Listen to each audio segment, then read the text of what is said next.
Hi, welcome to the online platform of the Guidance Coaching Institute Bettiah. हम लोग last lecture में start किए हुए थे about the methods of charging. तो उसमें हम लोगों ने 3 तरह के मेथड्स को डिस्कस किया था। कौन कौन था भाई मेथड हमारा? तो मेथड नंबर 1 था charging of a body by friction, दूसरा मेथड था हमारे पास चार्जिंग बाय कंडक्शन, और तीसरा मेथड जो था हमारे पास वो चार्जिंग बाय इंडक्शन था। तीनों को हमने 1 बाय 1 करके डिटेल में स्टडी किया। डिटेल में जैसे ही स्टडी किया उसके बाद स्टडी करने के बाद लास्ट लेक्चर में मैंने आपको 4 क्वेश्चन दिए थे डीपीपी में। आप लोग किए थे घर पे जाके? हाँ सर, ठीक है। चलो गलत हो या सही हो ये जजमेंट अभी आपको नहीं करना है, ठीक है, इसको हम लोग करेंगे। तो आप लोग किए थे तो बहुत अच्छी बात है, नहीं किए थे तो उसका मैं सॉल्यूशन दे देता हूँ। ओके, ठीक है। Now come to the point.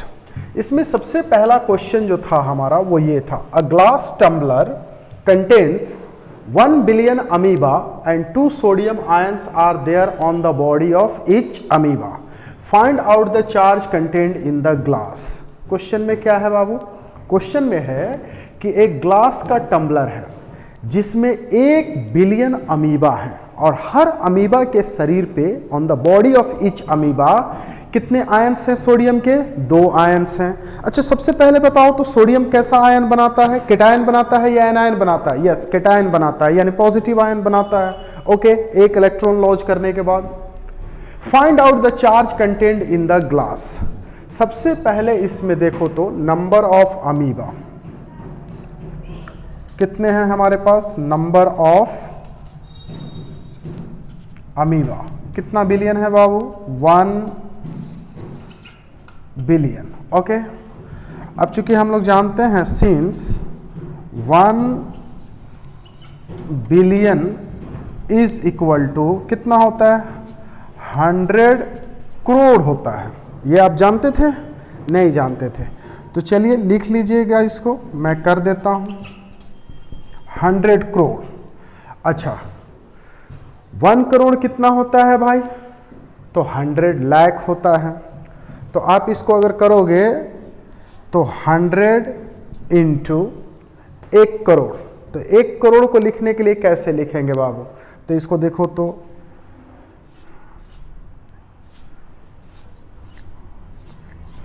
ये 1 करोड़ हो गया भाई, तो 100 1 करोड़ है। तो इतना जीरो लिखने से अच्छा है हम लोग इसको डायरेक्टली, अब देखो तो कितने जीरो हैं? 1 2 3 4 5 6 7 8 9। ये पूरा लिखने के बजाय हम इस पे 10 टू द पावर 9 लिख सकते हैं कि नहीं लिख सकते हैं? लिख सकते हैं भाई। तो 1 बिलियन अमीबा यहाँ पे। अच्छा, अब जरा बताओ तो हर एक अमीबा पर चार्ज की वैल्यू कितनी है? तो सोडियम के 2 आयंस हैं यहाँ पे, तो यहाँ मैं लिखूंगा charge on the body of each amoeba। तो ये कितने के बराबर है बाबू? 2 आयंस। तो एक इलेक्ट्रॉन लूज करने के बाद पॉजिटिव आयन बनाता है, तो 2 लूज करने के बाद वो कितना बनाएगा? तो इसका मतलब ये कितने के बराबर होगा? 2e के बराबर होगा। Got my point? तो ये वैल्यू निकल गया 2e। अब चूंकि पूछ रहा है find out the charge content in the glass, तो net charge in the glass, quantization law use करेंगे। Q net is equal to क्या होता है? N into E। तो Q net is equal to N का वैल्यू ये होगा, यानी नंबर 10 टू द पावर 9, और चार्ज इच कंटेंट कितने के बराबर है? इंटू 2e के बराबर है। तो therefore Q net is equal to 10 to the power 9 into 2 1.6 into 10 to the power -19 coulomb. अब इसको सॉल्व नहीं कर सकते हैं? इजिली हम सॉल्व कर सकते हैं। तो Q net is equal to 2 से इसको मल्टीप्लाई करो तो कितना हो जाता है? 3.2। 10 टू द पावर 9 है और यहाँ पे 10 का पावर -19 है, तो ये कितना हो जाएगा बाबू? 10 का पावर -10 कूलम। तो net charge content in the glass will be equal to 3.2 into 10 to the power minus 10 coulomb. अब इतना ड्रामा करने की हमें जरूरत भी नहीं थी। अगर ये सारे प्रोसेस हम जानते हैं, ओरली समझ रहे हैं, तो एक स्टेप में हम लोग net charge is equal to n into E के इंटीग्रल फॉर्म में करके निकाल लेते।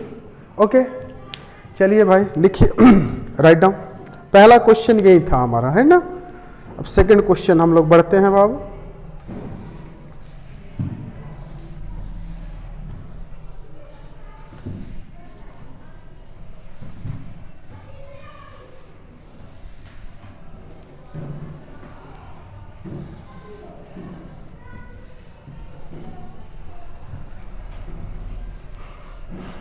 फर्स्टली थोड़ा सा क्विकली लिखिए तो।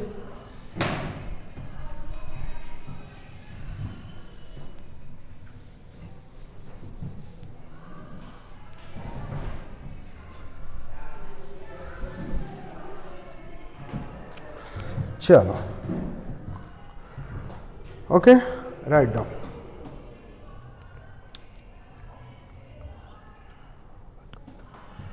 दूसरा क्वेश्चन हमारा क्या था? Question number 2। क्वेश्चन नंबर 2 था हाउ मेनी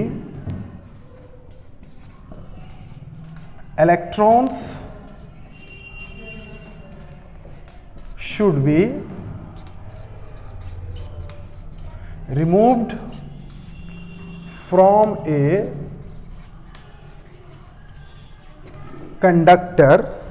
ठीक है, दूसरा क्वेश्चन था how many electrons should be remove from a conductor so that it acquires a positive charge of, should be remove from a conductor so that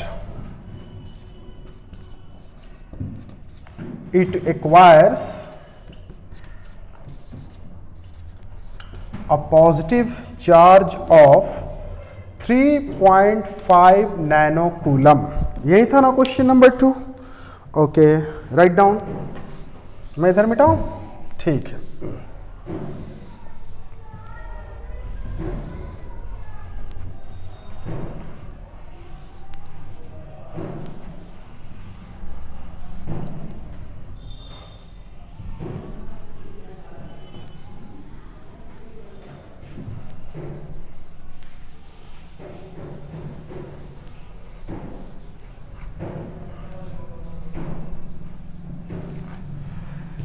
चलो भाई, question number 2 का solution देखिए तो। Question में क्या कह रहा है? How many electrons should be removed from a conductor so that it acquires a positive charge of 3.5 nano coulomb. किसी कंडक्टर से कितना इलेक्ट्रॉन को रिमूव किया जाए कि उस पे नेट चार्ज की वैल्यू 3.5 नैनो कूलम आ जाए। जरा सोचो तो, किसी कंडक्टर से अगर इलेक्ट्रॉन को रिमूव करेंगे तो उस पर कौन सा चार्ज आ जाएगा? पॉजिटिव चार्ज आएगा। तो चूंकि यहाँ पे दिया हुआ है Q net, net charge on positive कितना, सॉरी कंडक्टर पे कितना है positive charge? 3.5 nano coulomb. Therefore Q net is equal to 3.5 into, nano के लिए हम फैक्टर क्या यूज करेंगे? 10 to the power minus 9 coulomb. तो ये नेट चार्ज हो गया। क्वांटाइजेशन लॉ क्या कहता है? Q net is equal to N into E. तो therefore N is equal to net charge divided by E. तो इससे आसानी से एन क्या बताता है? नंबर ऑफ रिमूव्ड इलेक्ट्रॉन या इंटर करने वाले, यानी ये इलेक्ट्रॉन की संख्या है, इंटीजर है। तो यहां से सॉल्व कर लीजिए। Q नेट की वैल्यू कितनी है यहाँ पे? 3.5 into 10 to the power minus 9 coulomb. E की वैल्यू कितनी होती है बाबू? 1.6 into 10 to the power minus 19 coulomb. Coulomb ने कूलम को मारा, ठीक है भाई। अब 10 का पावर माइनस 19 से ऊपर 10 का पावर, 1.6 को 3.5 से कैंसिल करेंगे तो कैंसिल करने के बाद देखो तो ये कितना आता है?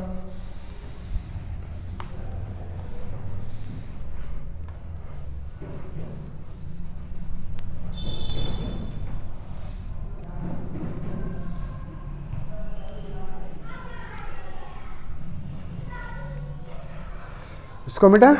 चलिए अब देखिए तो ये केस क्या आता है, therefore n is equal to 3.5 को हम 1.6 से डिवाइड करते हैं, तो डिवाइड करने के बाद ये कितना आएगा 2.18, ठीक है, 16 दूना 32, ठीक है, उसके बाद इतना, चलो 10 का पावर -19 से ऊपर जाएगा तो इंटू 10 का पावर कितना हो जाएगा 10,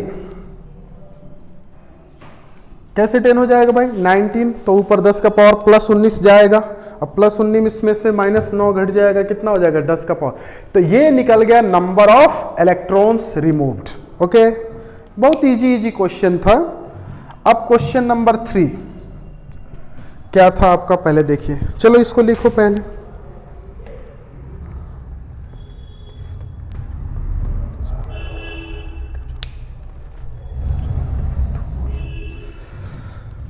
तीसरा नंबर क्वेश्चन क्या था बाबू, मैं लिख देता हूं,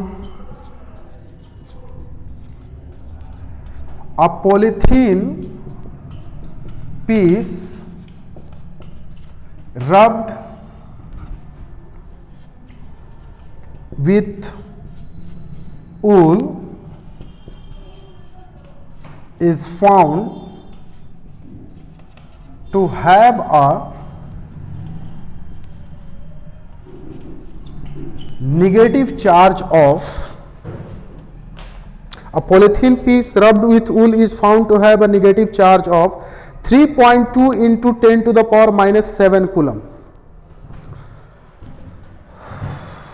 Negative charge of 3.2 into 10 to the power -7 coulomb, यही है नेगेटिव चार्ज ऑफ, कितना है बाबू 3.2 into 10 to the power -7 coulomb। Find, पहला ए नंबर क्वेश्चन था, फाइंड द नंबर ऑफ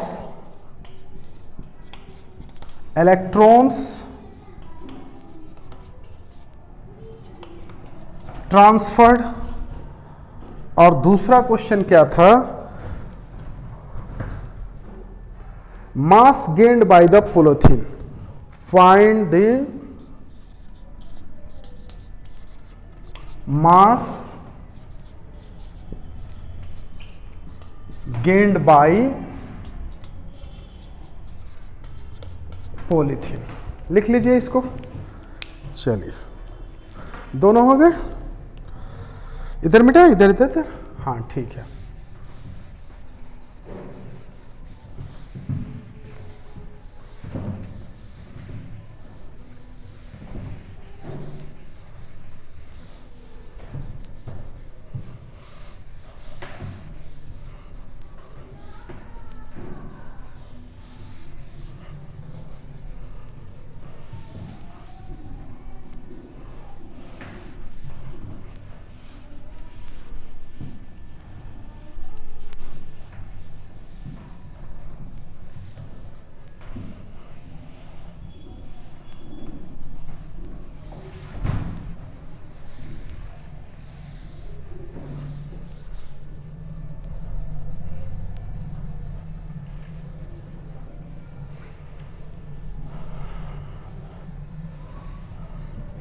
चलो इसका सॉल्यूशन मैं दूं, तीसरा नंबर क्वेश्चन, ठीक है भाई, आप लोग लिख लिए क्वेश्चन। क्वेश्चन में क्या है, a polythene piece rubbed with wool is found to have a negative charge of इतना।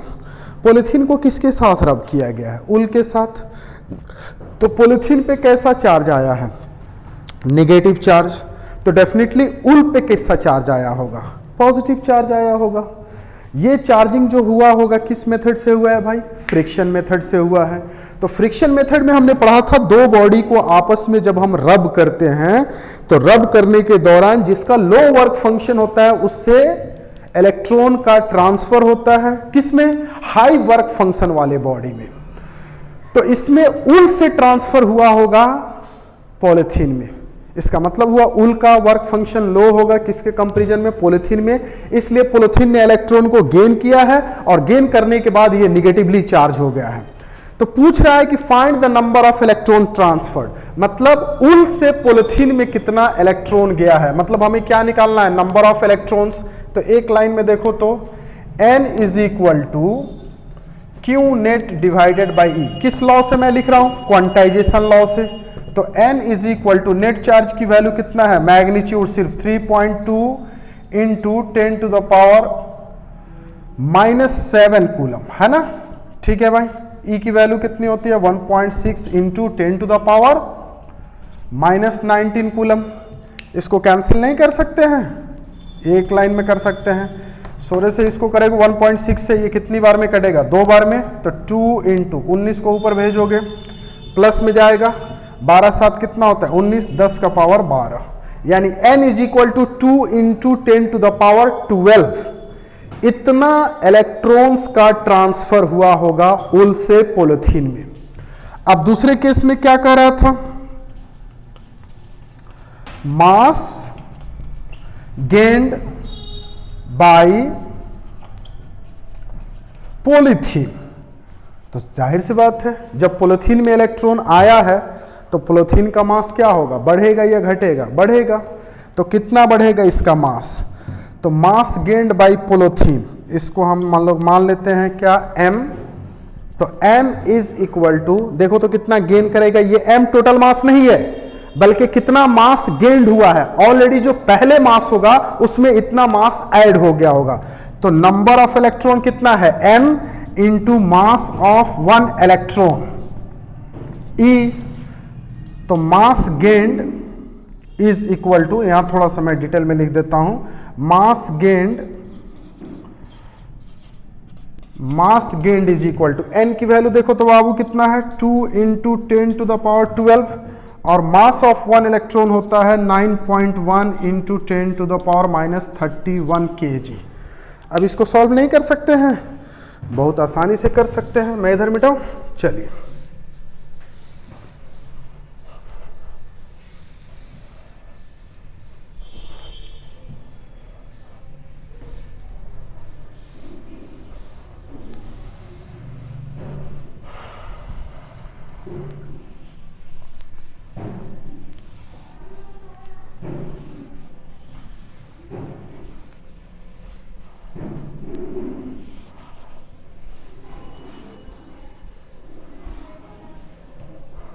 ओके, तो देयरफॉर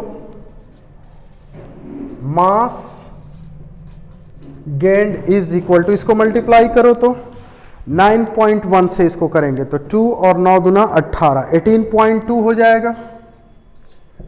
18.2, यहाँ 10 का पावर 12 है और यहाँ 10 का पावर -31 है, तो 11 में से 2 गया 9 और 2 में से 1 गया 1, यानी 18.2 इंटू 10 का पावर -19 kg। इतना मास पॉलिथीन ने गेंड किया होगा जब इलेक्ट्रॉन उल से इसमें ट्रांसफर हुआ होगा। इसको करके देख लो भाई।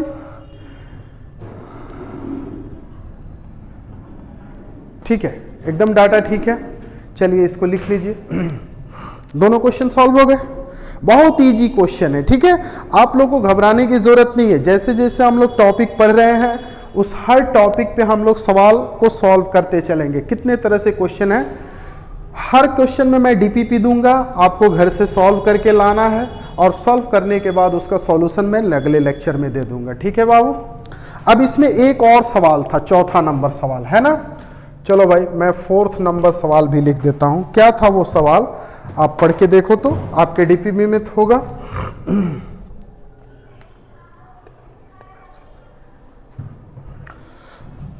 मैं लिख देता हूं यहां पे क्या था, 2 identical metal sphere A and B are placed in contact. 2 identical metal sphere A and B placed in contact are supported on insulating stand. Placed in contact are supported on insulating stand. ठीक है भाई, चलिए आगे क्या question कहता है उसमें, full stop. What kinds of charge will A and be develop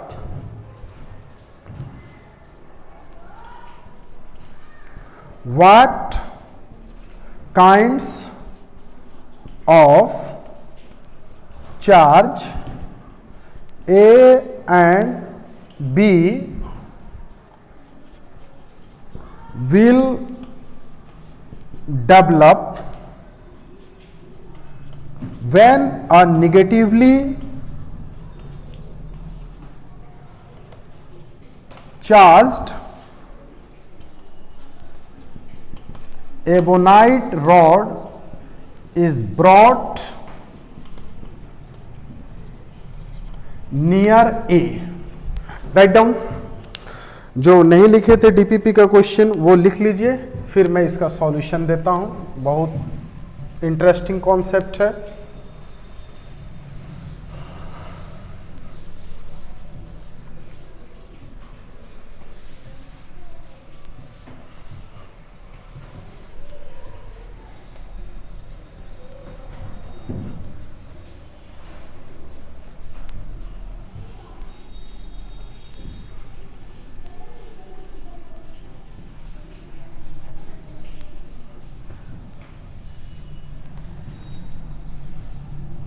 हो गया भाई? ओके, सब लोग देखो इधर, गौर से देखो। क्वेश्चन को 2 बार 3 बार रिपीट करो, पढ़ो क्या कहता है क्वेश्चन, उसके अकॉर्डिंग में हम लोग सॉल्यूशन करेंगे। ठीक है भाई, आ जाओ। देखो तो यहाँ पे इसका सॉल्यूशन मैं पढ़ता हूँ ए से। 2 identical metal sphere A and B are placed in contact are supported और इंसुलेटिंग स्टैंड। कितने मेटल स्फीयर हैं हमारे पास? 2। कैसे हैं भाई? आइडेंटिकल हैं या अनआइडेंटिकल हैं? आइडेंटिकल हैं। आइडेंटिकल मैंने बताया था पहले कंडक्शन में कि क्या होता है भाई। तो मेथड्स ऑफ चार्जिंग में जो कंडक्शन हमारा था उसमें मैंने बताया था जिस स्फीयर का साइज मतलब रेडियस इक्वल होगा ऐसे स्फीयर को हम कहते हैं आइडेंटिकल स्फीयर। तो मान के चलिए ये हमारा स्फीयर नंबर ए है, इसको सपोर्ट किया गया है जिस स्टैंड पे, ये कैसा स्टैंड है? इंसुलेटिंग स्टैंड है। और दूसरा स्फीयर ये है हमारा, आइडेंटिकल है तो थोड़ा इसका भी साइज वही होगा जो इसका साइज होगा। ठीक है भाई, चलिए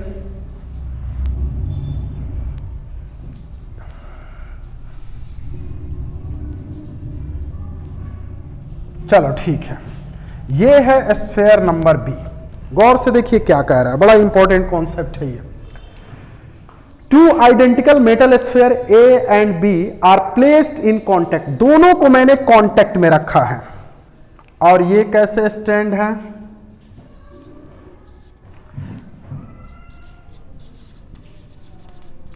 इंसुलेटिंग स्टैंड। इंसुलेटिंग का मतलब क्या हुआ?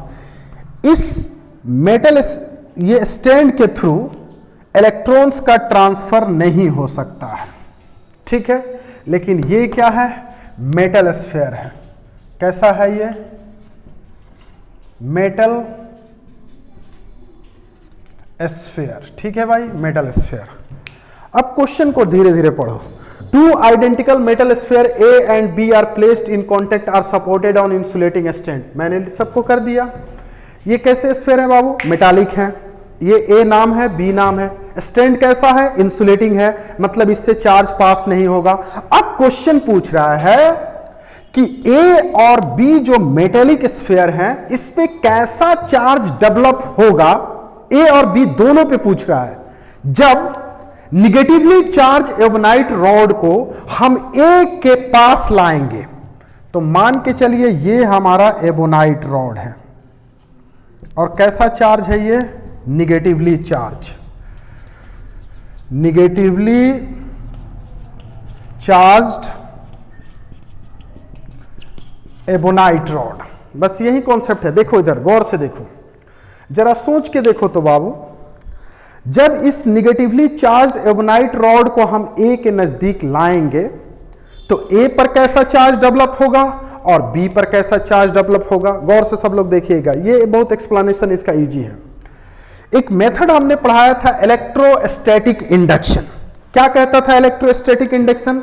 इलेक्ट्रोस्टैटिक इंडक्शन में कहता था कि किसी न्यूट्रल बॉडी को अगर हम चार्ज बॉडी के नजदीक में लाएं तो उसके फेस पे अपोजिट चार्ज डेवलप होता है। तो जरा सोच के देख, जैसे ही एबोनाइट रॉड को हम मेटल ए के नजदीक लाएंगे, टच नहीं करेंगे, नजदीक लाएंगे, तो इस ए के अंदर जो फ्री इलेक्ट्रॉन्स हैं वो क्या एक्सपीरियंस करेंगे? अट्रैक्शन या रिपल्सन? रिपल्सन। क्या फील करेंगे बाबू? रिपल्सन। तो रिपल्सन जब फील करेंगे तो इस फेस पे कैसा चार्ज डेवलप होगा? पॉजिटिव। और इस फेस पे कैसा चार्ज डेवलप होगा? निगेटिव। लेकिन ये जो निगेटिव चार्ज है, ये वाले निगेटिव चार्ज यहां दूसरे मेटल के साथ कांटेक्ट में है, टच में है, तो इलेक्ट्रॉन तो फ्री है। तो इलेक्ट्रॉन जब फ्री है तो इस फेस से इस फेस पे जाएगा, लेकिन दूसरे मेटल के साथ कनेक्टेड होने की वजह से ये इलेक्ट्रॉन इस मेटल स्फीयर बी में मूव कर जाएगा, यानी इसमें मूव करेगा चूंकि रिपल्सन की वजह से। तो जब ये इलेक्ट्रॉन मेटल बी में मूव कर जाएगा तो मूव करने के बाद क्या होगा? यहां पे मैं इधर मिटाऊं, सब लोग गौर से देखते रहिएगा।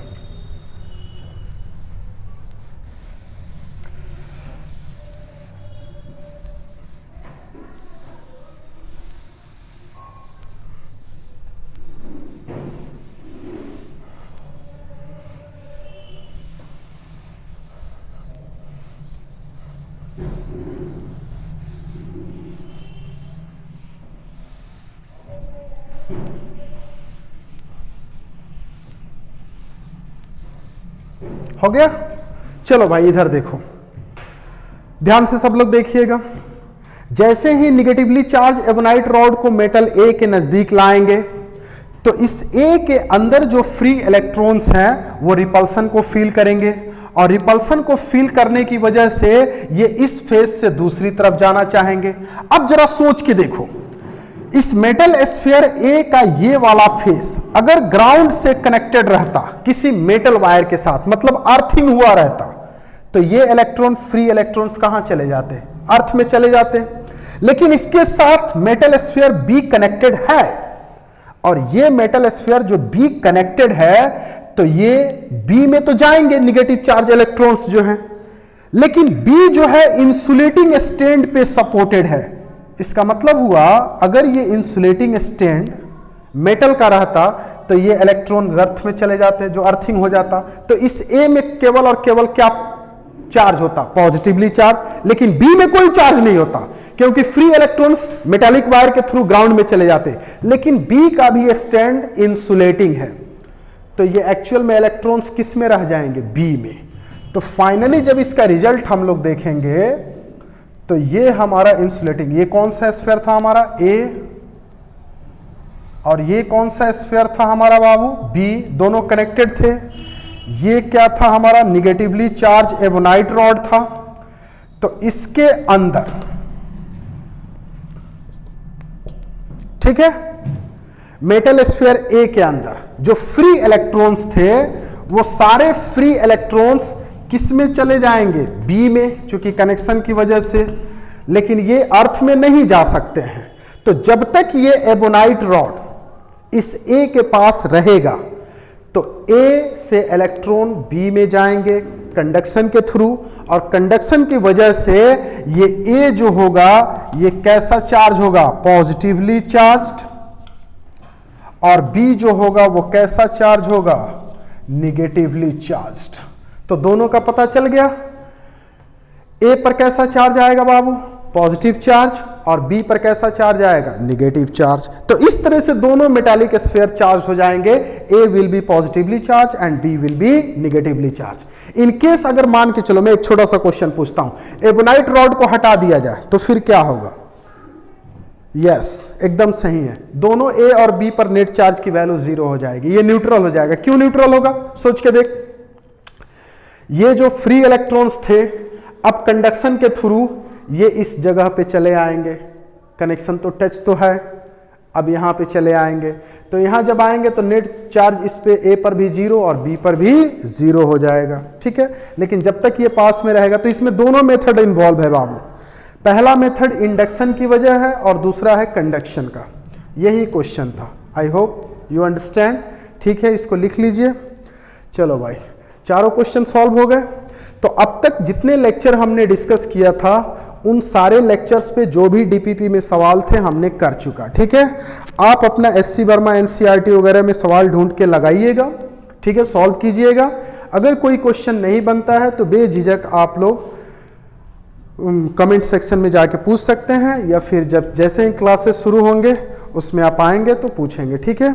अब इसके आगे जो नेक्स्ट टॉपिक है हमारा वो फिजिक्स का बैकबोन है, मतलब फिजिक्स का नहीं कह सकते, पूरे इलेक्ट्रोमैग्नेटिज्म का। अगर ये समझो नहीं आता है टॉपिक तो आपको पूरे 12th में कुछ नहीं आता है, क्योंकि जगह जगह इसका सामना। इलेक्ट्रोस्टैटिक्स में कुछ नहीं आता है। अभी तक हम लोग इलेक्ट्रोस्टैटिक्स में जो भी पढ़े हैं ये बस बेसिक बातें थी, चीजें थी। हायर लेवल पे कंपटीशन में इससे ज्यादा कुछ आता नहीं है, ठीक है। इसलिए अब हम लोग जो पढ़ने जा रहे हैं कूलम्स लॉ पढ़ेंगे, अब स्टार्ट करेंगे। ये इलेक्ट्रोस्टैटिक का बैकबोन है। अगर मान लो कूलम्स लॉ नहीं आता है तो आपको कुछ नहीं आता है। डेफिनेशन की मैं बात नहीं कर रहा हूं, कॉन्सेप्ट की बात कर रहा हूं, ठीक है। तो अगले लेक्चर में मैं स्टार्ट करूंगा Coulomb's law and then we will study in detail its applied part. Okay, are you ready? Okay, ठीक है, मिलते हैं नेक्स्ट लेक्चर में, ठीक है बाबू। चलो इसको आप लोग कर लो। अब यहां से स्टार्ट होगा हमारा मेन पार्ट इलेक्ट्रोस्टैट का, जो है Coulomb's law. Okay, thank you very much. चलिए।